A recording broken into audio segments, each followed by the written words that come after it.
Network Entertainment. Warning, this episode may contain spoilers. Ladies and gentlemen, our special musical guest, Tara Bareilles. Oh. Say what you wanna say and let the words fall out. Honestly, I wanna see you be brave. Okay, I have one. Okay. Ladies and gentlemen, please welcome Switchfoot. Okay. Dare you to move. I dare you to move. I dare you to do something stupid right now. Now I know how you feel. Diba? Diba? Now I Isn't it know how such you a feel. great Parang feeling? gusto mong manapak. Pero No, society I get demands it. that you don't. Super, I get it. Oo nga. You don't I act know, on right? violence, diba? That's what it is. But welcome to Only Fun. His name is Chico Garcia. And his name is Gino Murdoch. Knox. Okay, No. Gino Killiamore. Yeah. Do I call you and Chico Nelson? But no. ano na lang, Karen Page. Garcia na lang. Chico Page. Karen Garcia na lang. Feeling talaga. Okay, I think with those names, you already kind of know what we're gonna be talking about. You know what? Speaking of names, thank goodness. Hmm? Thank goodness. You didn't call me Foggy. Bakit? Never mind. Because of what happened? No. What? Never mind. Why? Foggy Garcia? Foggy? What? Gino, never mind. I want to find out now that you put it there. Foggy. Never mind. Yo, Thank you to our producer. I never even thought of that. Ay, okay. Never mind. So, you know, we did do... Naman, para mga foggy lang, di ba? Mga foggy Ay, balls, pwede diba? nga. Foggy, Pwede, guapo. foggy. Guapo, foggy. And di ba we did an episode where we aired your interview Yes. with our Charlie Cox and Daredevil Vincent stars. D'Onofrio. Yeah. I know, right? So now we did say that, you know, we should watch it. So we did. And finally it came out. You think we can already talk about at least the first episode? I think we can, no? I think for sure. enough time has passed. Yeah, for sure. Like, Even with the spoiler. Hello, in you the started first- off first episode pa lang yun nakagad yung nangyari. diba, diba? first episode, alam mo yung nakakatawa dito, parang obviously like there was this whole Save Daredevil campaign, right? And you know, people on the internet, they were all like, yo, you can't have Daredevil without, you know, Foggy and Karen and whatever. And then within the first 10 minutes, pinatay nila si Foggy. Ano ba? Yeah. Di ba may mga ano And na? Foggy May mga... was the heart of Daredevil. You know what I mean? But like, I obviously understand like why they had to do it because they had to push him over the edge, kind of. Yes. But yeah. At saka ano, parang although marami ding mga buzz na hindi pa siya talaga dedo gets. May mga But theories. how? May mga theories. I don't know. And you know, this is, you know, a Although different it's world. weird because I read somewhere that they're bringing back the actor who plays Foggy, Eldon nga ba? Eldon Richards? No. Sucker. Wait, Eldeb. Eldon Henson, that's his name. There you go. Oh. But they want to bring back Eldon for the second season of Born Again. So I'm thinking like yun nga, either the theories are true or they're gonna bring him back in a parang flashback kind of way. yeah, or maybe parang yun nga, parang flashbacky, parang si Winter Soldier. Oo, parang very flashbacky na, alam mo na, parang there but not quite. Yeah. Pero ano like I honestly like it's such a para siyang movie. I don't know if that makes sense, if that comment makes sense. Parang hindi siya TV kasi I don't know, but like there's a way a TV series watches very differently from how a movie watches. And I felt like I was watching a movie with this Right. one. Parang it's so good. Like it's so dramatic, it's so gritty, it's so even yung yung parang the first time na nag-usap si Matt tsaka si Karen after such a long time. Obviously after such a traumatic In the room, parang pitch perfect. Yung parang usually sa ganyan, it's very cinematic. It's very, ito parang they're not really saying anything fantastic or groundbreaking. Pero damang-dama mo yung awkwardness, yung hurt. It's so well acted. I don't know. I felt so well affected with that scene. And to think, like I said, wala naman silang masyadong pinag-usapan talaga. pasabog o na mabigat or no revelation na groundbreaking. It's just the way it was done. I like how I couldn't they're look at taking it today. time. It felt so yes. Diba? Kasi parang normally you would think na parang because I'm assuming this is like 10 episodes maybe in the season, that you would think na parang okay, we need to have because remember Solo Leveling, the anime I'm super obsessed with, by the way. There was one episode that they deemed as the worst episode of Solo Leveling. It was when Jinwoo's character brought back his mom. So essentially parang what he was fighting for, what he was leveling up for to make that elixir of life. And it was an entire episode of just emotions. Kumbaga parang like Jinwoo was just, reveling in the fact that like finally brought back his mom. So walang action. And that was rated as the worst Solo Leveling episode because I mean obviously everybody's like, oh, it's supposed to be all action and whatever. I love that Daredevil doesn't have to do that na parang everything has to be action, everything has to be, because it gives you a better reward in the end because now you're invested because of all the emotions that they put in there. At saka what they presented here, di ba parang like so in a nutshell, Kingpin is now mayor. Well, Wilson Fisk, not Kingpin, is now mayor, and Daredevil is now retired because of the trauma. Pero obviously they ended it with like, I'm going to keep an eye on you. If you do something bad, if you step out of line, Tapos si Wilson ganun din, parang, and if you ever wear that, put on that mask, again, parang I'll be on your back.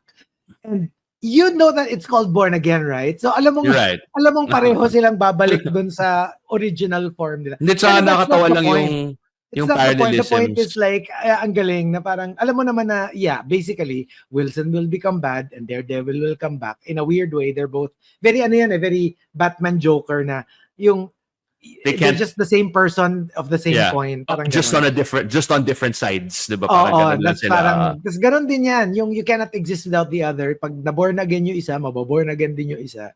And basically that. So, I mean, like, it's something that you should really check out. Ako feeling ko, kahit hindi mo na sundan yung original Daredevil, I mean, you will get a general... It adds kasi to... It will help, pero... Plus, all the episodes are already available on Disney+. Yes, so if you want to rewatch everything, including Defenders, including Punisher, and if you're... Actually, what's great also is, because this is episodic, there is time for you to rewatch everything. Kasi in between, parang, okay, sige, while I'm waiting for the next, panoorin ko muna. Just so, kunwari, para the first episode, obviously they bring in Bullseye. But if you didn't watch the previous seasons, then you wouldn't know, like, where Bullseye came from, why it's him. So, it's nice lang. It adds, I guess, feeling and a certain gravitas to everything that's happening in Born Again. True. Okay, so and Daredevil, di ba dati especially before pa nung 70s, 80s, usong-uso yung meron pang I wouldn't know. I was barely a child. Same. Pero like, having researched Nagbabasa ka na ng comics na marunong ka na magbasa eh. Yung literal ako, go, gaga. Yung ikaw, Monster RX. Oy, grabe ka naman. 80s, hindi pa. Tigilan mo nga ako. Oy, late 80s ka, di ba? Uy, 91. Ako nag-start sa RX. Late 80s ka? Parang, it was the same year that Alvin was born or something. Yeah, December 89. Tapos training pa lang yon. Hindi pa ako official job. Pero still, not counted. Not counted. Di ba sabay nga kami ni Manilyn Reynes. Siya yung star of the new decade. Ni-launch sa 1990. Ang tawag sa kanya, the star of the new decade. Tapos feel ko na ako rin yung Star of ako the rin new yung decade sa the radyo. star ganun. sa radyo naman, the star of the new decade. Ang ganda. And remember, new decade, quote unquote, was the 1990s. Diyos ko, Lord.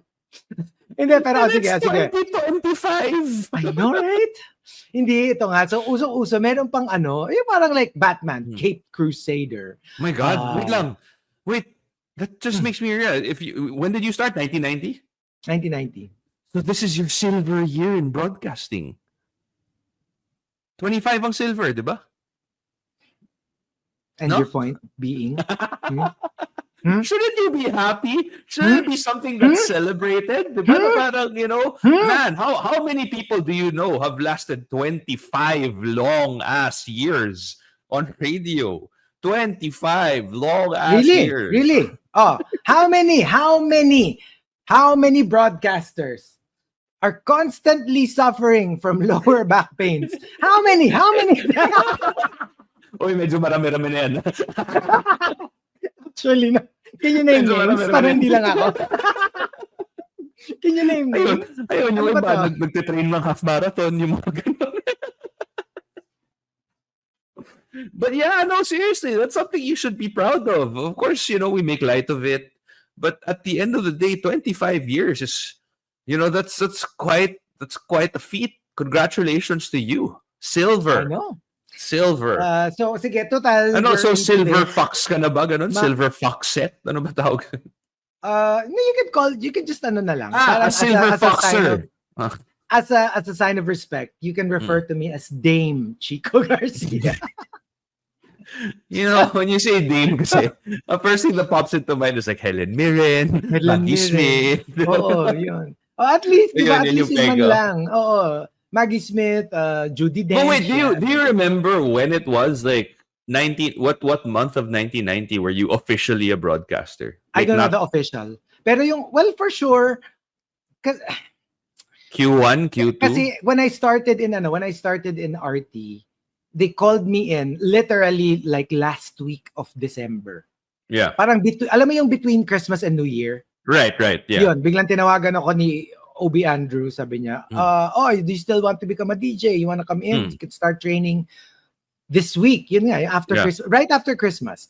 So literally pa 1990 na. Tapos parang matic na eh. Parang they started me with 10 p.m. to 2 a.m. Tapos parang after 6 months, yun na, regular na, yung parang ganun. Parang automatic. So essentially by like sabihin na natin June of 2025 would have been your official 25th year of being a broadcaster. Well, that I Damn. was a regular. Pero alam mo, Yeah. sa totoo lang, parang wala akong training period. Parang yung training ko while I was on board already. Right. Because that Yeah, was yeah, my yeah. slot already 10 to 2. So, Are you doing anything big? technically, Are you like celebrating at all? I know that you like to hide your age and you lie about it all the time. But because you do. Do you not? Do you not lie about I your have age? never been Oh, alam Mr. ko yan, 36. Alam ko Oh. talaga you lie about your age all the time. And Because it's true. I thought this was a safe space. I thought that we could talk, honestly, Dino, openly in the show. any space with you in it is not safe. It's dangerous. No, but I'm serious. You should celebrate your 25th year. You know what I mean? Let's put up a whole campaign around it. Like 25 years. People who were born and are now doctors are still listening to you. Yung mga ganon. People who have just been born and studied the law, took up masters, are now still listening to you. What a feat, di ba? Hindi na barely legal. Legal na legal. We had a caller sa show the other, Yeah. siguro mga couple of months ago. Yeah. Parang grade 4 siya nakikinig sa show. Parang he Ano was ba- grade 4 Oo. when he started listening. Yeah. Tapos, meron na siyang anak na grade 4 na So yung masaklap dyan, if you factor it in, if he was 4th grade, he was probably already like 10, 11, Mm-mm. diba? And Mm-mm. and I'm pretty sure that the first day he listened to you was not your first day on air. So damn indeed. What a feat. 25 years. And what do you have to show for it, diba? It's a beautiful, it's a beautiful thing. Now you have your own resort, you Let's talk know. about let's talk to the Pod No. Network. I mean, if we wanted to do something big, sige, maybe we can have like tapos Pod Network patawag naman ng Flana. Oh my God. Memo plus gold. Ko. Ano pa ba? Like, Ano ba pwede tayo? Oh, sa, bakit? Salon. Salon Pass? Alam mo kung sino yung endorser na Salon Pass? Oh, sino? The current endorser. Sino? Search mo. Bilis. Si Paulo. Oh? Really? Parang may kilala tayo dyan. Baka kaya natin yun, di ba? Di ba? Hindi, tapos ang ganda nun, no? Parang silver anniversary campaign mo, tapos parang Paulo Avelino, Chico Garcia, side by side. Parang Hindi, dapat yung ex. Parang Paulo X Chico, No. di ba? Parang applicable to whatever age you might be, di ba? Because body pain just not choosing age. At saka ang daming layers nun, ha? Kunya si Paolo yung before, ako yung after. Before, hindi masakit ang likod. After, masakit ang likod. Ang dami, diba? Pero may naisip pa akong isa eh. Before. After. Pero let's not get into that. But okay, Ako. 25 years in the broadcast industry, obviously that's just your professional life. Clearly, you have to add a couple of years to that pa for your personal life and what your actual age is. You must have done a bunch of interesting daredevil-esque things, right? Actually, no. Hindi, yun nga eh. Kasi not diba, naman crime fighting, pero we were talking about like yung nicknames ng mga superheroes, 'di ba? And Yeah. Daredevil's official nickname is the Man Without Fear. Dati yan sa lahat ng Right. comics ng Daredevil, pag nakalagay doon Daredevil, tapos sa ibabaw maliit na letters, the Man the Without man Fear. fear. So ganun siya talaga ever since. So parang yun nga naisip ko na parang tayo ba? What would you not not yung tipong like kunyari act of bravery kasi you wanted to save somebody. Save a Hindi life ganun. or whatever. Yung parang senseless danger. Yung parang, kasi when you say Yung daredevil. actively pinili mo. Alam mo yung ganun? Oo, kasi yung iba, it's more of like out of love, out of need, out of, you know what I mean? That's bravery. That's different. Right. Bravery is different from daredevilry. Daredevilry. Kasi daredevilry, talagang, kilala mo pa ba si Evel Knievel? Yeah, of course. The one who would jump over cars and whatever. Siya yung original na Daredevil. Kasi nga parang from ginawa pa yun sa Grand Canyon. Parang from one ravine to another. Of course, may ramp. Parang tinalon niyang gano'n. And he actually has... Mahirap naman kung wala ramp. Simple physics, siguro malalaglag lang siya ng diretso, no? Oo. Tapos, siya rin yung merong Guinness Book of World Records na the person with the most broken bones. Yeah. As in, this was he predated Jackass. He predated the X Games. Yes. Alam mo yung like he was the OG. If you see what was that? Was it Toy Story that Keanu Reeves voiced a character na parang an homage to Evel Knievel? Baka. Right? Like where he was parang in all white and he had a cape and like I had an Evel Knievel doll. Ayun, baka nga actual Evel Knievel. Yung parang G.I. Joe pero Evel Knievel with that little cape. May maliit na cape. Parang sa Elvis na may maliit na cape. So yun, ganon. So what were for you the most daredevil things you've ever done in your life? Well, I jumped off of a building. Bungee. Alam mo yan ang never ko gagawin. I super loved it. Never I anything loved with it so heights. much. I would never jump. I would never do skydiving. I would never bungee jump. To be fair naman kasi, I've always been a fan of heights. Like, I don't know if I ever told you this, and it's, parental advisory. This is pretty I guess it was pretty stupid. But at that time, my friends and I would always have little parties, parang every 2 months or so, in a in a serviced apartment. Sabihin na natin, serviced apartment somewhere in Ortigas. And basically, we would be drinking, But I was super sober. And what I would do is I would actually go out of the window, and there was like a small ledge. There was a ledge. Talking about it. Yeah, I makes know, I me know. all squishy. I know. There was a ledge where you would put yung aircon. Alam mo yung split type Yes. aircon, diba? Oo, So I would yes, go yes. out on the ledge and I would sit on that ledge and I would just be there with my beer drinking, like with zero thoughts about unaliving myself or whatever. Like I really just enjoyed the view, and obviously, rightfully so. Some of my friends would be like, "Hoy, ano ginagawa mo dyan? Delikado yan." And I mean, obviously, exactly. And for them, parang umiinom pa ako, diba? But like, I was really, and I can say this with all honesty, I was really sober. I really just enjoyed the view. I really like heights. No, some So, people just get a kick out of heights. yeah, no, I In the same way like that kasi some people seeing. get a kick out, and I'm sure this is you too. Some people get a kick out of speed. Oh, well, yeah, that's true. Speed and Diba? Parang it's dangerous, pero it gives you a high. So I it gives guess, you a thrill, thrill. adrenaline rush of sorts. hello, So, ang ano mo rin kaya sa speed? well, yes, but Wag tularan, kids. If you're listening, I still don't know how to Alec, if you're explain this to my listening. children one of these days. if But you're yeah, so listening, when the opportunity, and I always thought about it, but the opportunity was there na parang to actually skydive. So we were in Macau. I was with Colleen and her family, and Colleen was like, "Hey, why don't you do the bungee jump?" And I did, and like I swear, kasi ang ganda ng view, the ano siya, nasa so obviously parang siyang deck na tatalon ka, diba? And then there's a viewing deck right below it. And Colleen was there. She was basically taking a video, and she could see yes. the smile on my face. Na parang when I jumped down. Obviously, don't get me wrong. There's still fear. Alam mo, meron ka pa rin because it's so unnatural.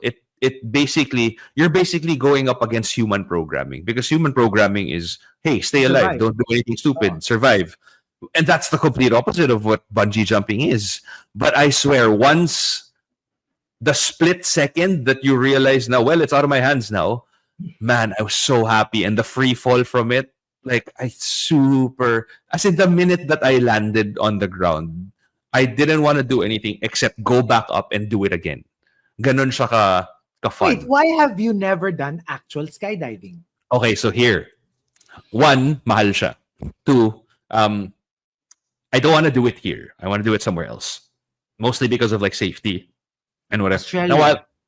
Now, while I'm sure we have, pretty professional skydivers here, just a personal preference. And so I kept waiting for an opportunity to actually skydive, because parang the closest one I could think of was like Dubai, na medyo established yung skydiving. And then I had children. And I swear, before I had kids, if you asked me parang, oh, tara, skydive tayo bukas, I would have been game. Like, I can, with all honesty, say, I would have been game to do so. But the minute that I had kids, wala na. Alam mo yung parang, don't get me wrong, I still want to do it, but there's already that voice in the back of my head na parang, what if something goes wrong? And then what if you never see your children growing up? So meron na siyang ganon. So parang na-overpower na siya ng responsibility. I hear that all the time. Hindi kasi like ako, if ever I would do that, ewan ko, feeling ko nasa throat ko na yung fret log ko. Kasi nga parang I would be so, like, I wonder what he means when he says fret log, no? Alam mo, at that point, sabihin mo na lang betlog, di ba? Kasi wala na namang ibang nagra-rhyme with fretlog, eh. Di ba? And then, pero sabi ko, siguro, kasi I've been watching these videos, Australian. Yeah. I would be strapped on To a strapping Australian. like literally, there's going to be this Australian behind me. And I will be, sabi ko parang baka ma-fall ako. Baka pwede akong ma-fall dun sa You saved me by opening our parachute. Plus, it's not, I think hindi ko kaya yung, ako yung magsa-step off. Yung literally, You yung need to ganon. get pushed off. Now, if I'm strapped onto some mountain of a scrappy young man, some mountain of a man, then I guess baka it's not really within my decision process, and right. alam mo yun, siya na yung magsi-step off the plane. Basta ako, lupay-pay na lang siguro. Wala na akong malay nun. Feeling ko naman, Feeling ko naman, pass out na ako. comfort zone mo naman as the little spoon, di ba? True. So, parang feeling ko okay ka lang. Pero yun nga lang, delikado baka ma-fall. Tsaka sa sabihin ko, alam mo, baka because I have a fear of heights, baka pwedeng, yung yung imbis na nakaganon ako, tapos parang, tsaka pwede ako, pwede ako nakaakap na gano'n. Tapos habang nalalaglag kami, nakaakap ako sa kanyang gano'n. Para I don't feel. Sana di ka na nag-skydive kung di mo naman titignan, di ba? Pero I can see the I have to ask, because I mean, okay, I mean, I know that a lot of people have a fear of heights, and I'm just thankful that I don't have it. But, kunwari, you fly all the time. Like, when you look out the window, do you get terrified? No. You know, honestly, it's not a fear of height. It's a fear of falling. If I look out the window, for example, in a building, okay, fine. Yeah. Pero dalhin mo ako sa rooftop. Tapos yung parang, you know, once you know that there's that probability kahit yung of you. Alam mo yung kunyari nasa, I don't know, 50th floor of some skyscraper. Tapos yung kukuha ko ng piso, tapos igaganon ko out into okay. Tapos yung ibabato ko, tapos sasaluhin ko. I'll faint. Hindi ko kaya. Yung the idea na malalaglag ko yung coin, even if it's not me, even if it's the coin, it's the idea that you'll fall. Oh, for example, I cannot do bungee jumping, I cannot do skydiving. Pero I can do roller coaster kahit gaano kataas. Kasi nakatali ako eh. So if there is like practically nakatali zero ka rin naman chances. sa bungee. No, pero it's a Kung free fall nag-bungee ka na walang tali, medyo deads ka hindi, siguro. pero hindi kasi yung bungee parang what if mapatid, I don't know. Basta yung basta the more secure I am, parang mas kaya ko. Kasi for example nga in a building, I can look down. I'll get really like, my heel. So theoretically, what if like somebody created a contraption, you know those shark cages? So kung nasa shark cage ka, tapos ipupush ka off a building. Because you're technically enclosed in something. Not Baka that you're actually pwede. just... So feeling mo kaya. As long as it's not... Like I'm falling because I'm in a, I don't know, a thing. Right, like a container of some sort. Yan, speaking of, since you brought it up. Kasi yun, kung ikaw, up in the sky, I'm the complete opposite. The most yan ang hindi ko kaya. Ever done yan ang hindi ko kaya. Is not just diving, not just diving, but when we went to Fiji, we went diving with arguably the most dangerous shark ever, all, which is the bull shark. Kasi when we found out that we were going to Fiji, may nahanap kami na parang it's the only one in the world. Kasi nga they're so dangerous. They're like the great white sharks, di ba? Parang sa great white nga, dapat naka-cage ka, di ba? Ito nga, parang argument nila, parang dapat nga dito ka naka-cage kasi bull sharks mas sila, di ba? Mas aggressive sila. Mas aggressive sila. But that is the only place in the world where you can actually dive with bull sharks because otherwise it's too dangerous. Kasi nga parang doon it's part of their culture. Parang they used to be worshipped as gods way before scuba diving and all that. Parang the bull sharks, the chiefs of the tribesmen would like free dive and feed the bull sharks kasi gods nila yun eh. Parang as an offering, parang hindi sila kainin, parang hindi sila patayin. Right. So I'm not afraid of the deep ocean. It's actually one of my primal fears. Kahit mahilig ako sa dagat, it's still yung pag hindi ko nakikita yung ilalim. Yeah. Because you don't know what's there. It's the I don't fear know of the what's unknown. There. It doesn't matter how deep. If I can see the bottom, if I can see the ocean floor, I'm fine. The moment it's like the deep blue, para kong mawiwiwi sa dive suit ko. Well, at least pag nawiwi ka sa dive suit, okay lang. Oh, we do it all the time. Kasi talaga, that's part of it. Pero here's the thing. So we went, diba? So we went kasama sa Baby Whale. Tapos we pictures, oh my gosh, like, at saka yun, ang attention mo nasa bull sharks, but you are surrounded by nurse sharks, lemon sharks, like all kinds of, na literally binabangga ka. Kasi the rule is, from the boat, Diretso baba. Don't go swimming around. Don't go anywhere. Diretso baba. Kung saan kayo Sa ibabagsak. floor ka kaagad, parang gano'n. Diretso ka sa floor. Kasi parang tawag nila doon, the arena. Nandun sila. Aha. Doon sila papakainin. Meron parang mga bato na doon ka sa behind. Don't put your hand beyond it. Doon ka lang, Yeah. doon ka lang sa likod ng bato. Don't do anything. They will do that for you. Every now and then, there's a shark that will go towards you. There will be a diver above you. With a little stick, they'll push away the shark. Ganito nakalapit. Nandito na. They'll push away the shark para hindi kakainin. Okay. So, edi ganun. Tapos ganun yan. Iikot sila, tapos papakainin ng para lumapit sa'yo. Pero they're just going to swim by you. Tapos pwede mong picturean, pwede mong videohan. My God. So, okay. So, tapos na. Di ba? Like, hey, that was so exciting. And I was so scared. Kasi imagine mo yung back roll mo, dito pag sa Batangas, sa nila, back roll mo, wala. There's nothing. It's just sea slugs and clownfish. Doon, pag magbaback roll, alam mo yung the thought na, I am going to back roll, fall into the water back first. And I know that under me are like 12-foot long bull sharks, adult bull sharks. Medyo nakaka-stress. So ito na.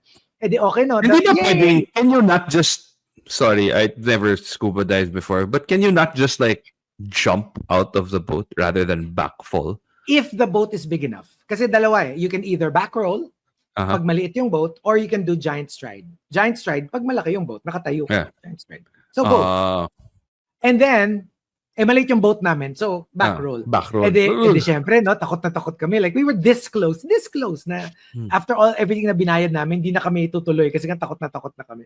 But we conquered it. Di ba, you know how it is. Ikaw, you're more a daredevil than I am. Yung pag na-achieve mo yung something that you're scared of, parang you feel invincible. You feel like, oh my gosh, I'm a badass. A badass, yeah. So here's the thing. So, syempre, okay, yay. Sabi ko, kay Baby Whale, parang I want one more. I'll sign up for the next day. Sabi niya, ayoko na. Sige, go if you want. Sabi ko, sige. Biglang umulan. So, naging murky yung tubig nung next day. And you know that's the worst for sharks, right? Kasi pag murky, hindi ka nila nakikita. Kasi in general, sharks don't like humans. If they know that you're human, they're like, that's not my food. I want fish. But when the water is silty, when it's murky, they can't tell the difference. You could be a sea lion, a delicious sea lion for all that. So anyway, so this time around, dati, yung si Chale, yung aming dive master, and me and Baby Whale. This time around, kaming dalawa lang ni Chale. So, baba kaming ganon, no? By the way, iba-ibang groups kayo. So, yung merong dala nung chum, yun yung the blood and the gut. Right, yeah. From another resort. Sila yung in charge. Kami, nakikisali lang kami. So, una kami ni Chale. Kami pa lang, wala pa. Midway, mga 80 feet yung floor. So, mga 40 feet. Sinenyasan ako ni Chale na parang, I forgot something. I'll go up. You go down. By myself. So I could see the sharks below me. I could see them circling. I was supposed to go down on my own without my dive master. No, F that. No. Okay, and here's the even worse. If you thought that was bad, biglang, it's the people with the chum. It's the people with the blood and guts. It's the people with the chum. Nakita ko na yung chum na nag-trickle down na sila from above. Siyempre, nakita ko yung sharks yung parang like, pocket. Oh, look, food. And I was in the middle of the sharks and the chum. And I was like, help! Tapos alam mo yung, I was like paddling for my dear life, going as fast as I could. Tapos alam mo yung, to go down. So, pinupuntahan mo technically kung saan yung galing yung sharks. Alam mo yung POV ko? As I was heading straight down, because I was like, ocean floor. As I was heading for the ocean floor, alam mo yung, may mga sharks na dumadaan. Oh, no! Yung kulang lang, may mabangga ako shark. I cannot. Make me jump out of a plane. I swear. It was the most terrifying thing in the world. I cannot. You know why? Okay, here's my rationale behind it. Oh my gosh. My rationale behind why I feel like it's easier to jump off of a building or a plane rather than go underwater is if something bad happens, I know this will sound morbid, but you die instantly. You know what I mean? Like, if you jump off of a building and your bungee cord snaps in half, that's it. You're dead. You know End what I of mean? story. Like, end of story. If you jump off of a plane, same, you know?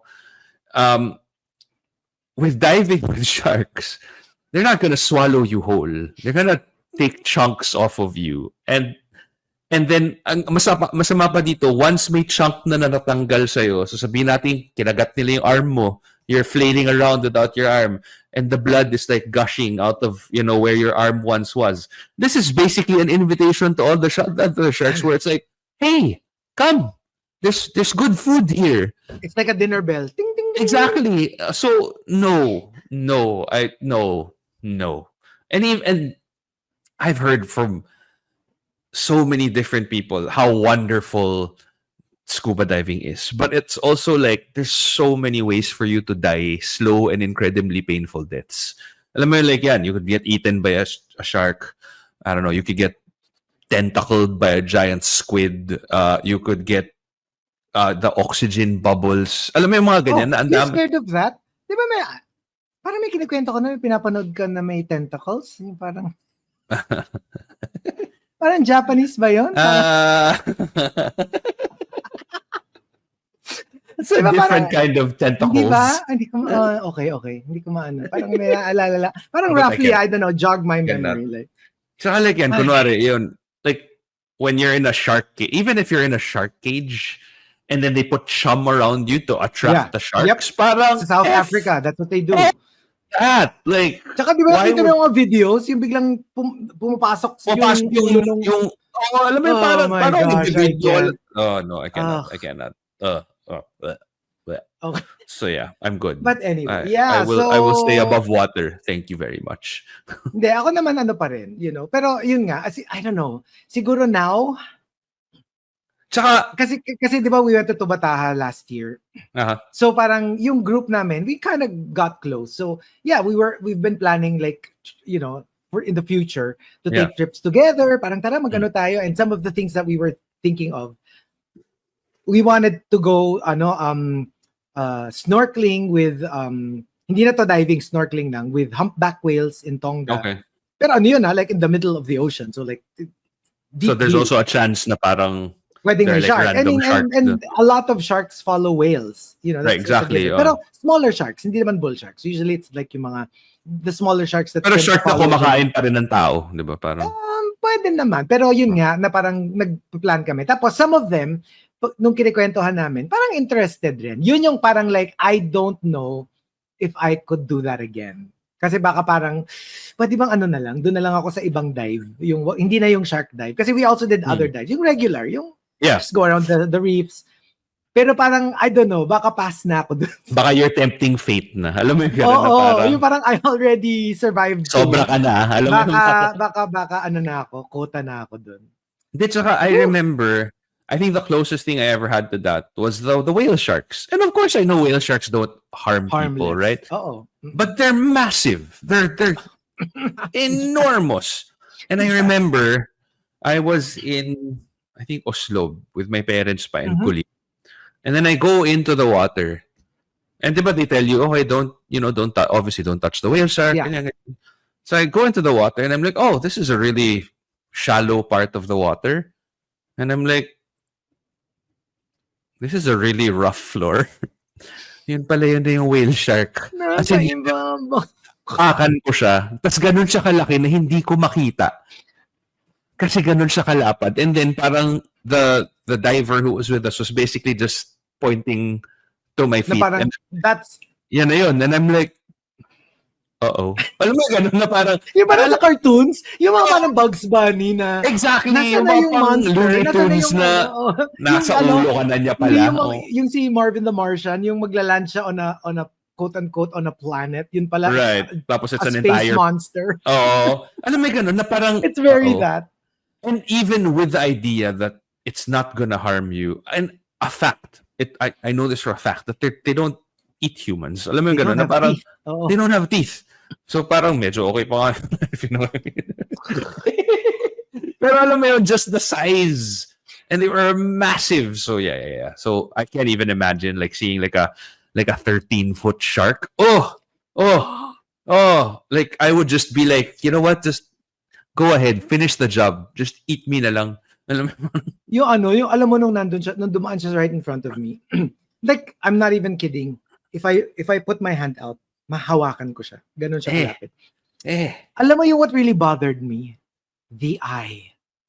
It was a soulless, like just one black circle. Wala siyang eyeball, wala siya nung parang iris. Like it's just black. Tapos parang it was the cold stare of death. Yung parang wala siyang emotion. Yung parang like, I can bite you in half and I don't care. Like, there's nothing. Yung itsura ng mga tao nag-overtime ng Friday. Alam mo yung mga ganun. Ganon. 9 p.m. na nasa opisina pa rin ako. Ganon. The soulless stare of death. Of an employee. But there you go. Yeah. I mean, sometimes I feel proud though. I mean, I'm such a scared cat. So I do feel proud things off. I was able to do it. Is there something pa that you feel like you wanna do na parang is terrifying to you? Kasi ako easy skydive eh. That's really like my... Oh nga, it's still on your... Actually, honestly, like what I really wanted to do was a wingsuit dive, but obviously that's like... You have to... No! Pero have you never siguro, like fantasized about... Because that's the closest thing you'll ever get to flying. Alam mo ba, naisip ko na yun. Like if I became an actual bird, I'd be like, I'd fly really... kalapating mababa ang lipad. So parang in real life lang, ganun.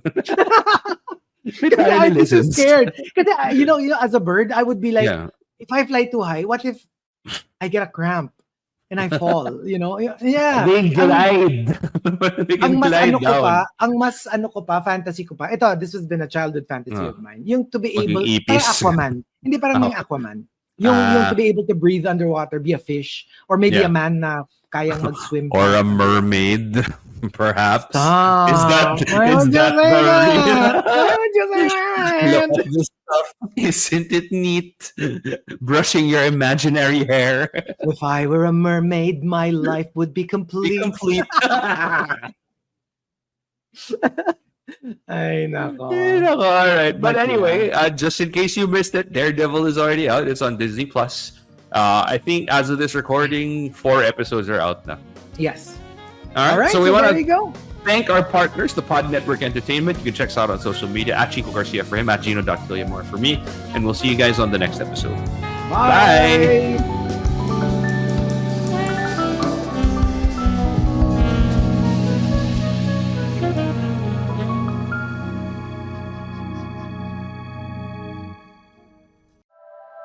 The opinions of podcast creators, hosts, and guests are not necessarily reflective of the official stance of the Pod Network Entertainment, its hosts, or other network programs. The content created by the people behind the podcast is personal and not meant to harm any religion, ethnicity, group, organization, company, or individual.